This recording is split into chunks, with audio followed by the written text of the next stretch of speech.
My name is James, and I'm 42 years old. My wife, Emily, is also 42, and we've been happily married for 20 years. I met Emily in college, but we never really talked until we joined the cooking club. I wanted to learn how to cook because I lived alone, and eating out all the time was too expensive for a broke college student. At first, I was terrible at it. I didn't even know how to hold a knife properly. Emily must have been shocked when she saw me, but instead of laughing at me, she gently helped me. "James, try holding the knife like this, and don't press too hard," she said in her soft, kind voice. I was awkward at first, and I felt discouraged when I messed up, like the time I cut cabbage so thick it wasn't even shredded, but Emily always encouraged me. "It's okay, James, everyone struggles at the beginning, let's keep practicing together." Because of her support, I got better and even started to enjoy cooking. I experimented with different dishes and felt excited to learn more. One day, I made a stew that turned out perfect. Emily's eyes lit up when she tasted it. "This is amazing," she said, smiling. That moment, I realized I had fallen in love with her. "Emily, will you be my girlfriend?" I asked nervously. She looked surprised but then smiled. "If it's okay with you, then yes."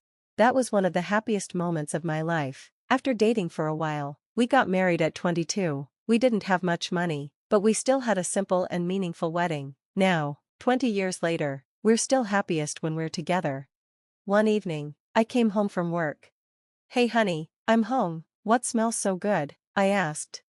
"Welcome back. I made your favorite, beef stew. I knew you'd be tired, so I wanted to cheer you up," Emily said, stirring the pot. I smiled at her, grateful for everything she did. "Thank you, honey. I'll start cooking more once work slows down," she added, looking a little guilty. I reassured her, "We both work hard, and we support each other. Besides, I love cooking for you, thanks to my best teacher." She blushed a little at my words. Emily has brought so much happiness into my life. Even though we don't have children, we've been able to cherish and support each other every day. One day, Emily handed me an envelope. "It's an invitation to a company event," she said. "It's a family gathering. Would you come with me?" Seeing the slight blush on her cheeks, I immediately smiled. "Can I really come?" I asked. "Of course, I'd love for you to be there," she said, looking relieved.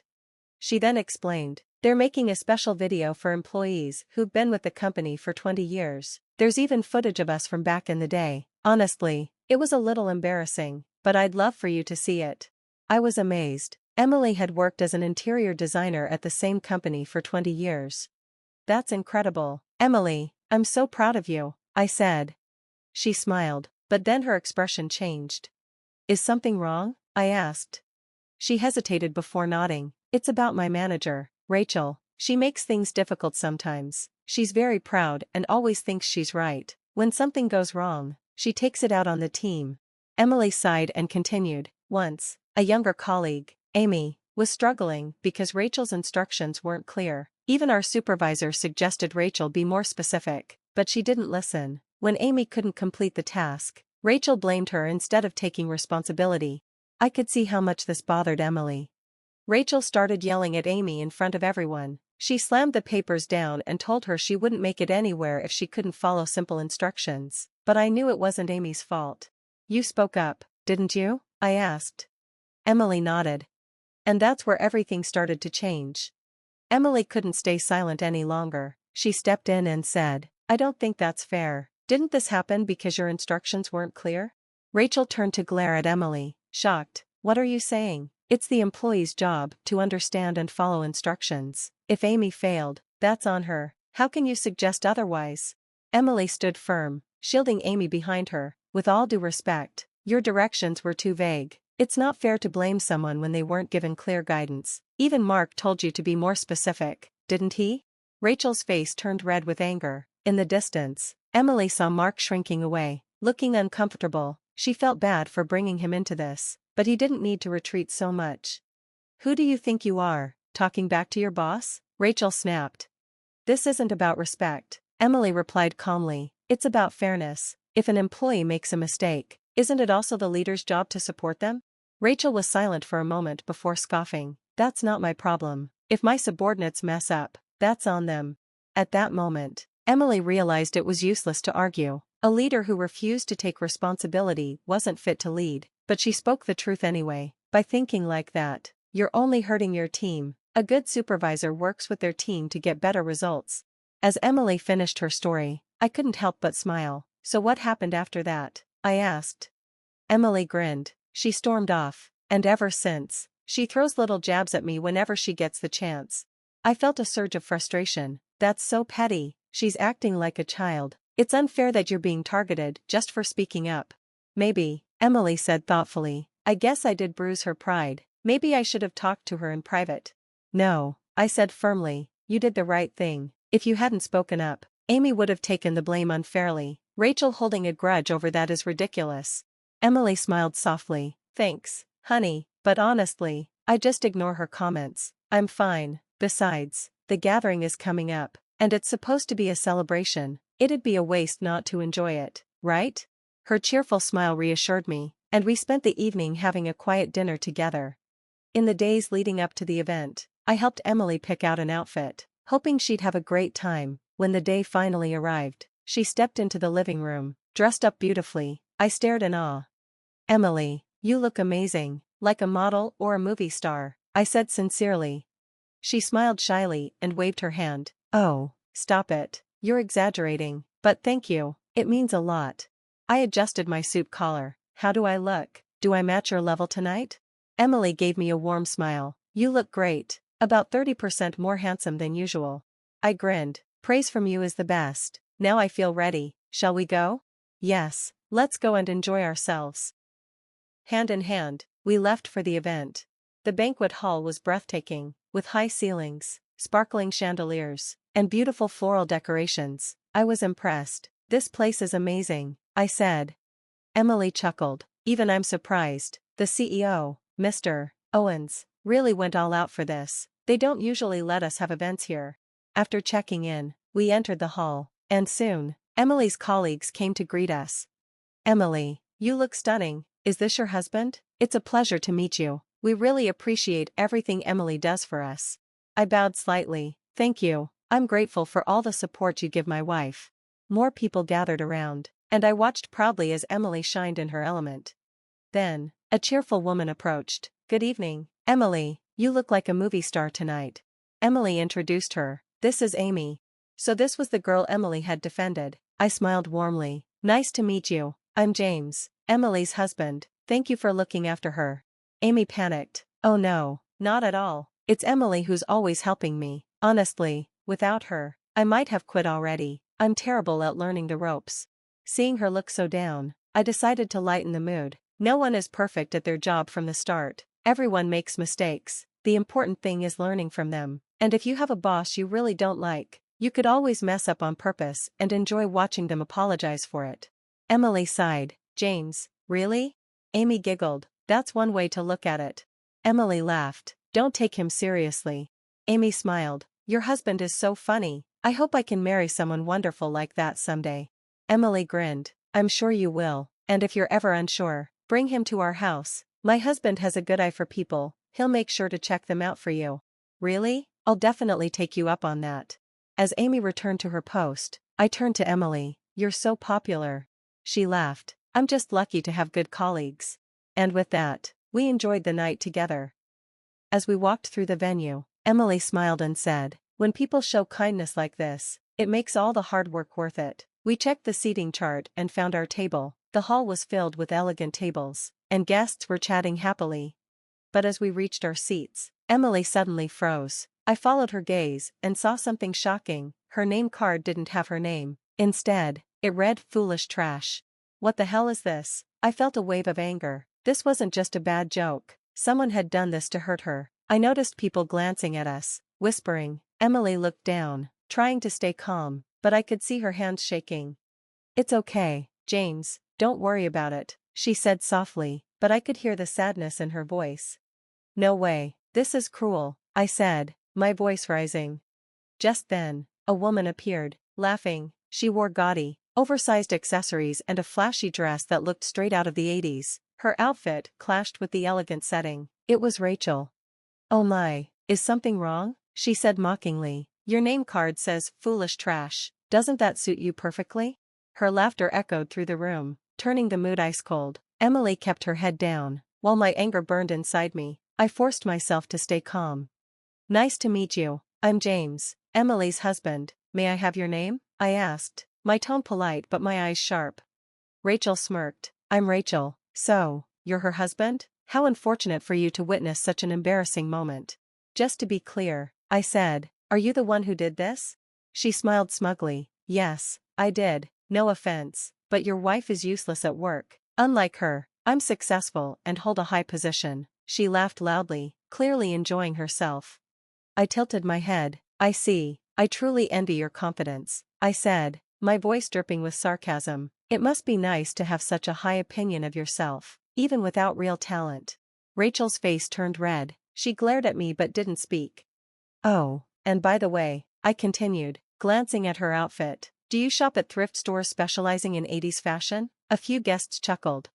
Emily tugged on my arm. James, it's okay, please, let it go.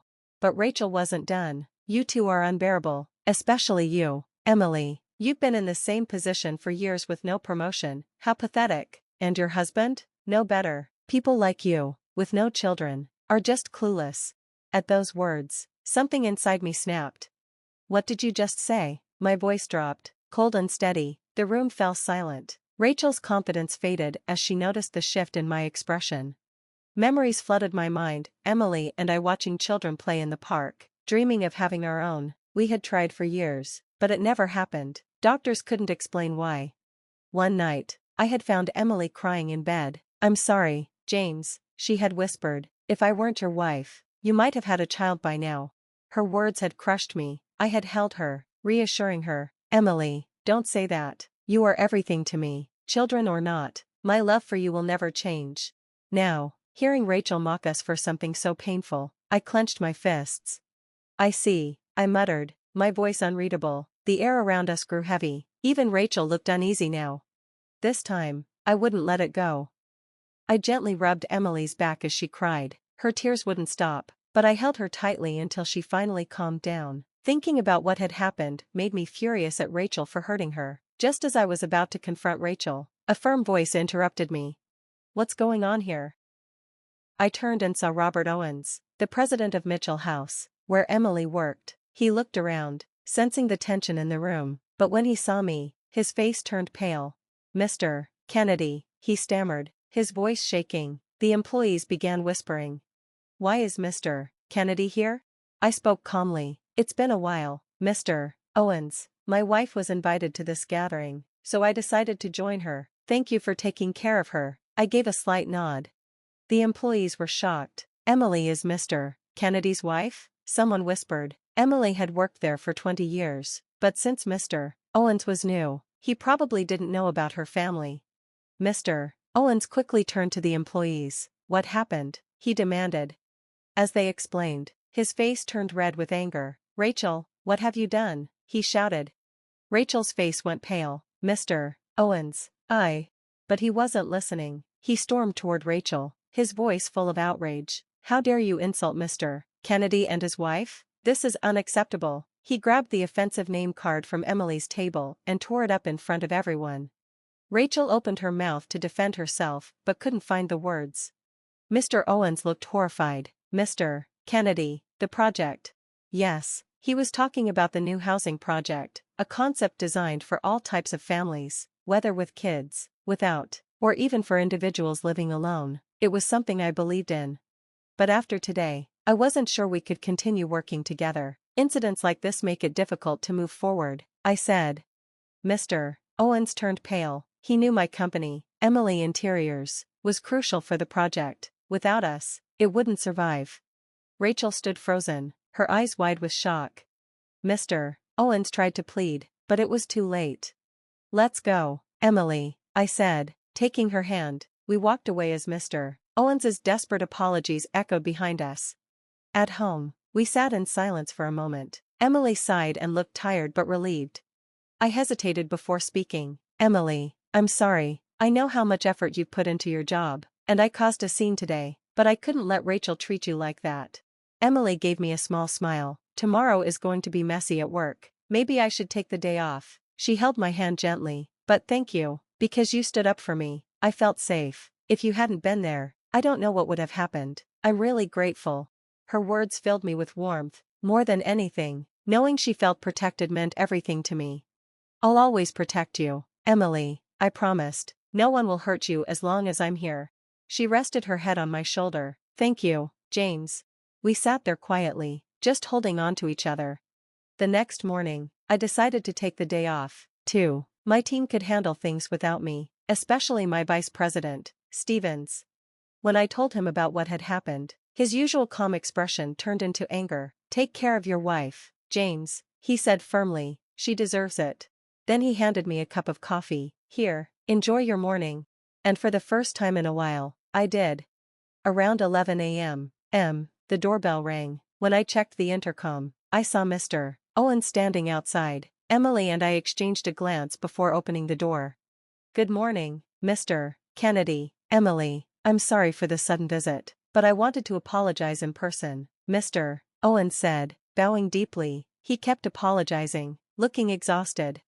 We invited him in and offered him a seat. After a moment, I asked the question on my mind. What happened to Rachel? Mr. Owen sighed before answering with a serious expression. She has been held accountable. She's been fired. Emily looked a little surprised, but I wasn't. Cutting ties with Mitchell House had big consequences, not just financial losses, but also damage to their reputation. Many employees were upset with Rachel. The one most angry was Amy. She led a group of employees into my office, demanding action.